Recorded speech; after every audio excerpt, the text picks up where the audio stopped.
Bem-vindos à segunda parte do programa Na Fronteira do Conhecimento. Estamos recebendo no programa de hoje o professor Fernando Paiva, docente e pesquisador do Instituto de Física de São Carlos, da Universidade de São Paulo, que fala connosco sobre o método educacional alternativo que está sendo testado no campus USP de São Carlos. Prezado Fernando, esse método já é aplicado em outros locais, por exemplo, em outros países? E se sim, quais têm sido os resultados obtidos caso você tenha realmente investigado esses mesmos resultados? Bom, Rui, como eu comentei, essa metodologia ativa, né, de ensino, com as suas diferentes nuances, né, você tem diferentes maneiras de implementar essa metodologia de ensino. Sim, já tem sido aplicada tanto fora do país, como em alguns lugares aqui no Brasil também, né? O próprio Instituto de Física da USP de São Paulo já tem algumas disciplinas que são ministradas com esse enfoque, a Unicamp tem algumas disciplinas ministradas com esse enfoque, e os resultados são sempre positivos, né? De todos os estudos que a gente avaliou até no momento em que a gente estava pensando, né, em como elaborar essa nossa avaliação aqui local, em todos o que a gente percebe é um ganho conceitual significativamente maior dos alunos que são submetidos a essa metodologia quando comparado com a metodologia tradicional. Historicamente, os primeiros trabalhos que foram feitos com a proposta de metodologias ativas, né, e com implementações de metodologias ativas no ensino superior foram feitos nos Estados Unidos. Mas hoje, diversos países da Europa já utilizam, diversos trabalhos, né, já foram feitos avaliando o ganho quando comparado com metodologias tradicionais também na Europa. Então a gente tem já um movimento no sentido de cada vez mais adotar métodos que são ativos no ensino superior. Eu vou voltar um pouco a uma das questões que eu coloquei ao Fernando na primeira parte desse programa, que é, e eu vou tentar insistir nisso, eu peço desculpa dessa insistência, mas eu sei que você é um cara pragmático, você é uma pessoa que realmente tem estado lutando e tem estado trabalhando para que as coisas se alterem no bom sentido, sempre em prol do aluno. Mas eu voltaria a colocar, a educação no Brasil está pronta para alterar os atuais conceitos educacionais? No ensino superior tem que estar. Tá? Por que tem que estar? Porque eu acho que cada vez mais a gente nota que os ganhos são muito grandes, né? Então a gente tem que, de certa maneira, começar a caminhar nesse sentido. Particularmente nas áreas de exatas, em que isso ainda é muito marcante, né? Esse sistema tradicional de lousa e giz ainda está muito presente. Tá? Isso é um pouco diferente na área de humanas, né? A gente anota essa diferença. Mas na área de exatas isso ainda é muito incisivo. A gente tem que mudar. Tá? A gente tem notado que esse método funciona sim para alguns alunos, né? A gente tem aqui alguns exemplos. Historicamente, a maior parte dos docentes que hoje atuam no Instituto foram formados através desse método, então é óbvio que o método tradicional funciona. Mas não funciona para todo mundo. Tá? E quando você considera uma avaliação global do processo, os ganhos são muito maiores quando utilizados métodos ativos, quando comparado com tradicionais. Então, na prática, a gente tem que assumir essa responsabilidade e tem que caminhar nesse sentido. Eu acho que isso não é mais uma opção, é quase que uma obrigação. E se você me disser assim, a gente está preparado hoje para fazer isso? Se não está, vai ter que se preparar. Tá? Então não é um processo fácil, muito embora possa parecer que para o docente esse é um caminho mais tranquilo, porque obviamente você não tem que ir lá, não tem que dar aula, né? Não tem que preparar aquela aula tradicional, esse é um ledo engano, né? Você tem sim muito mais trabalho, você tem que estar obviamente muito bem preparado, porque dúvidas que nunca surgiram com relação àquelas discussões, elas passam a surgir. Normalmente o aluno evolui no curso para estágios até mais profundos do que aquele que você está acostumado a encontrar no mesmo estágio quando usa metodologias tradicionais. E além disso, você tem que se preocupar em manter o aluno motivado com as atividades extra-classe que ele tem que fazer. Então não é um trabalho fácil, tá? Mas eu diria que hoje nas grandes universidades brasileiras a gente tem sim infraestrutura e pessoas para botar isso em prática. Nós no intervalo tivemos a conversar no cafezinho e você comentou um facto muito curioso que vocês têm constituído grupos, digamos, em termos de internet, não é? Grupos fechados em que se debate as aulas, debate a disciplina, e que você comentou um facto muito bacana, que é um aluno colocou uma questão, uma dúvida, na esperança que você respondesse, e quem respondeu, quem se antecipou, foi um outro aluno que tirou a dúvida do colega. Isso é um reflexo do método? Eu acredito que sim, né? Com essa metodologia, o aluno se sente parte da disciplina, né? Ele não é única e exclusivamente um membro passivo, mas ele sim agora é parte do contexto, tá? E para fazer com que essas coisas todas funcionem, a gente hoje lança mão de plataformas digitais. Então, na USP, a gente tem a plataforma eDisciplinas, né, que é baseada no Moodle, e isso viabiliza, né, essa interação digital extra-classe, tá? Então, o que a gente tem lá são fóruns de discussão e os alunos são estimulados a postar as suas dúvidas nesses fóruns de discussão. E o que a gente nota na prática do dia a dia é que os alunos que agora sim se sentem parte do curso, eles participam muito mais. E aí aquele aluno que sabe a resposta para aquela pergunta ou para aquela dúvida do colega, ainda que não completamente, tá? Ele já se sente à vontade para entrar lá e postar e responder aquela dúvida, né? Pelo menos parcialmente. Aí um outro colega eventualmente complementa a resposta. E nesse ponto, o que a gente tem feito é estimular cada vez mais esse tipo de atitude.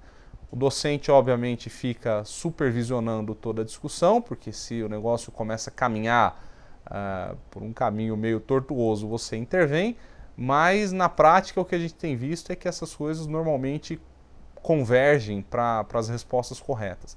Isso eu acho que é algo que a gente nunca viu e nunca veria, né, num método tradicional, em que o aluno vai lá e se sente, bom, eu estou aqui para aprender, né, essa é o máximo ganho que eu vou ter, né, e não tenho responsabilidade com contribuir com o curso. Isso é outra coisa que muda nessa nova implementação. E claro que isso tem reflexos, e estamos a falar de alunos de graduação, né?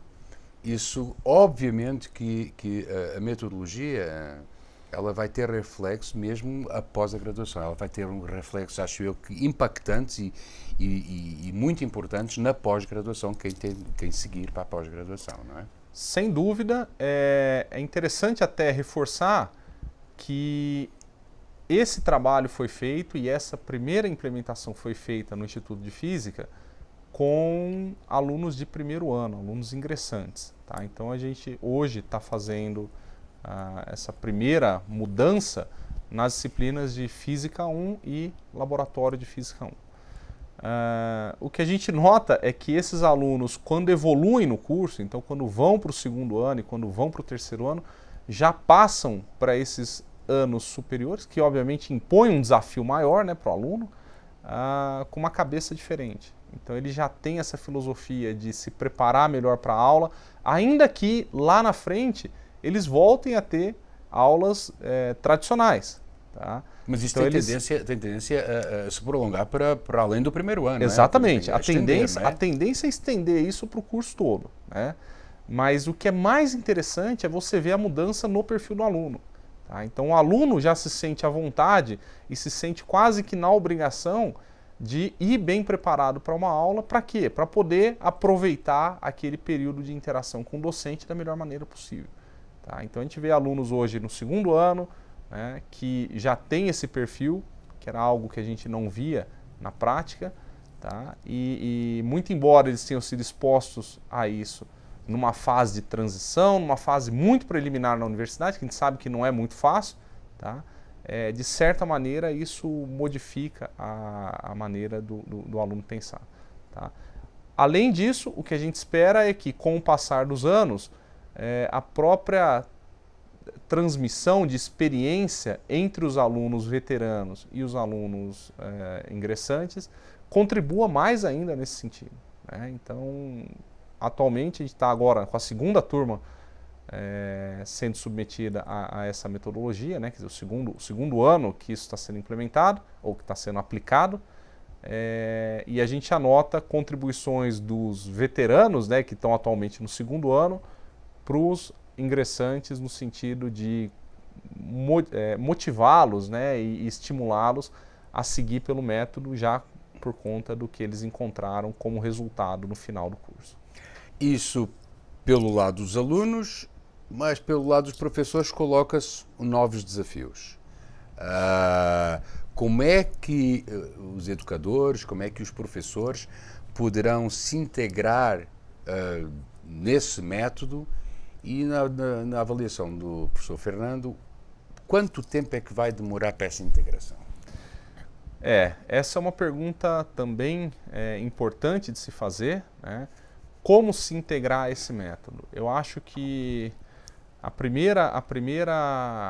talvez o primeiro passo importante seja entender que de fato isso traz ganhos, porque obviamente o esforço que tem que ser colocado para fazer isso funcionar e para implementar isso nas diferentes disciplinas é muito maior do que o que a gente já vinha fazendo utilizando o método tradicional.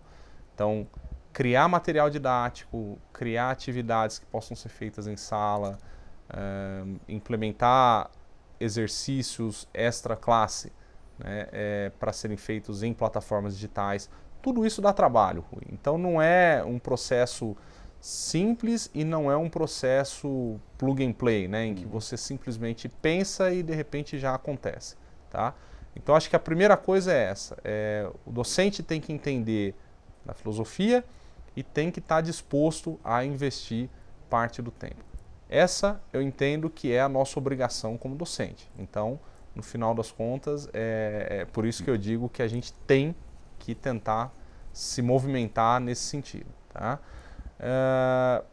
Obviamente, ter uma infraestrutura como a que a gente tem na Universidade de São Paulo é importante, tá? Então, aulas em que a gente pode promover a discussão, em que a gente tem a possibilidade de juntar os alunos em grupo, né?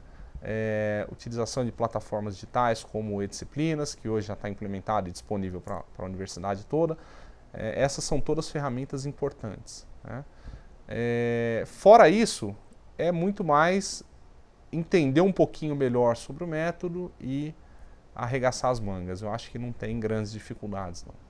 Muito bem, professor Fernando, nós estamos na reta final. Foi um papo que me cheirou, é um papo que deixa água na boca, porque parece que ficou muita coisa por abordar e muitas opiniões por transmitir aos nossos espectadores e principalmente aos educadores e aos professores e aos alunos que nos assistem. Mas eu queria que você, em nota de rodapé, deixasse uma pequena mensagem a todos eles, principalmente aos alunos e aos professores. Você tem esperança que esse método vingue no nosso país? Rui, é pedir muito? É pedir muito? Não, não é. No ensino superior eu tenho certeza de que pelo menos nas grandes universidades, sim, tá? Se você me perguntou agora há pouco, né, qual é o prazo para isso ou qual é o timing disso, eu não saberia te precisar, mas eu digo que agora a gente está numa fase inicial e que vai seguir, tá? Então, eu acredito no método, eu tenho visto bons resultados já na literatura há algum tempo e agora, principalmente aqui no nosso próprio quintal. Então, eu acho que não tem dúvida de que isso precisa ser feito, isso vai ser feito, a gente tem competência para isso, a gente tem estrutura para isso. E temos alunos para isso? Sem dúvida nenhuma, né? Os alunos são os maiores beneficiados, na minha opinião. A gente cumpre com a nossa obrigação de formadores, né? Cumpre da maneira talvez mais eficiente possível, que eu acho que é o que a gente tem que se preocupar, tá? E na prática, se eu tivesse que resumir toda a história em uma frase, né, é o que eu costumo contar para os meus alunos, aquela velha e boa, né, frase de que sem esforço não tem ganho, né, é talvez a mais importante, a lição mais importante. Né? Então, na prática, você deixar o aluno lá sentado simplesmente te ouvindo, já foi mostrado que não leva muito longe. Tá? Então, o aluno se esforçar, o aluno construir o seu próprio conhecimento é o diferencial da história. E a gente tem que dar subsídios para isso. Muito bem, professor Fernando, muito obrigado por este papo bem legal aqui no canal e espero que realmente, todos nós esperamos que realmente o método vingue para bem da educação do Brasil, para bem dos nossos alunos e para o futuro deste país. O programa Na Fronteira do Conhecimento fica por aqui, restando agora agradecer ao professor Fernando Paiva uma vez mais pela participação e por todas as opiniões que nos trouxe. Agradecimentos também à nossa equipe de produção que está atrás das câmaras e que leva a todos vocês este programa. São eles o Brás José Muniz, o Marcelo Firmino e o Anderson Muniz. Se você tem sugestões sobre temas que gostaria de ver tratados aqui, se deseja fazer elogios ou críticas, envie um e-mail para o endereço eletrónico que aparece bem aqui no rodapé, porque este programa é com você e contamos sempre com a sua participação. Ficamos por aqui, voltaremos na próxima semana, marcamos encontro também aqui nesse canal. Fique bem, uma saudação bem especial, até à próxima semana. Tchau.